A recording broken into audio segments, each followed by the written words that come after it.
High everyone, this is me Preeti Jama. আর আজকে আমি খুবই সিরিয়াস একটি টপিক নিয়ে কথা বলবো। আর ওর আগের এক্স ছিল, হ্যাঁ, ওর হচ্ছে আগের রিলেশন ছিল, 3 বছরের রিলেশন ছিল। বাট ওর যার সাথে রিলেশন ছিল সে, তার নামও আপনারা হয়তো বা জানেন। সো সেই মেয়েটা তার সাথে চিট করছিল, হ্যাঁ, তাদের রিলেশন ব্রেকআপ হয়। ইভেন সেই মেয়েটার জন্য সে হসপিটালাইজড। অবশেষে মুখ খুললেন সামিউলের প্রথম স্ত্রী প্রীতি জামান। এবার প্রতারক বলায় নওরিনকে এক হাত নিলেন প্রীতি। প্রীতি জানিয়েছেন তিনি কোনো প্রতারণাই করেননি, বরং উল্টো তার সঙ্গে প্রতারণা করেছেন সামিউল এবং নওরিন।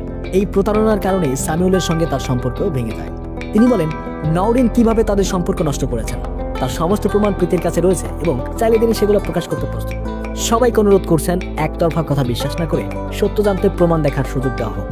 প্রীতির ভাষ্যমতে যখন তার ও সামিউলের সম্পর্ক ছিল তখনই তৃতীয় ব্যক্তি হিসেবে নওরিন জড়িয়ে পড়েন এবং এক প্রকার ষড়যন্ত্র করেই সামিউলের জীবন থেকে সরে যেতে বাধ্য করেন।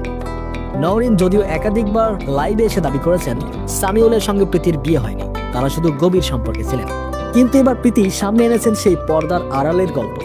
সম্প্রতি নিজের সোশ্যাল মিডিয়ায় প্রীতি লেখেন, আজ আমি কিছু বিষয় প্রকাশ্যে আনতে বাধ্য হয়েছি যা এতদিন গোপনে রেখেছিলাম। আমার বন্ধু শুভাকাঙ্ক্ষীরা সত্য জানতে চাইছেন। আমি তাদের বলতে চাই, আমার সম্পর্কে যেসব গুঞ্জন ছড়ানো হচ্ছে তা সম্পূর্ণ মিথ্যা ও ভিত্তিহীন।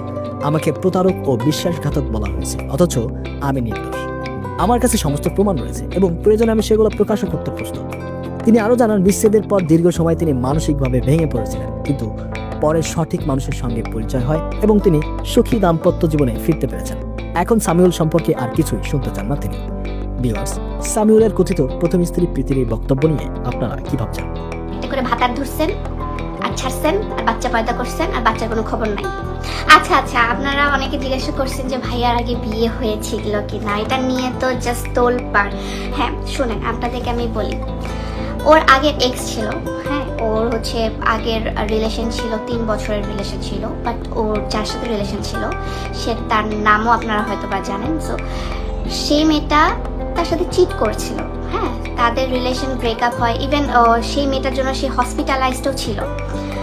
সেই মেয়েটার জন্য সে হসপিটালাইজ ছিল, অনেক পাগলামো করছিল ওই মেয়েটার জন্য, কারণ মেয়েটা ওর সাথে চিট করছিল, ওইগুলো নিতে পারেনি। অন্য একটা পাইলট একটা ছেলের সাথে গিয়ে রিলেশন করছিল।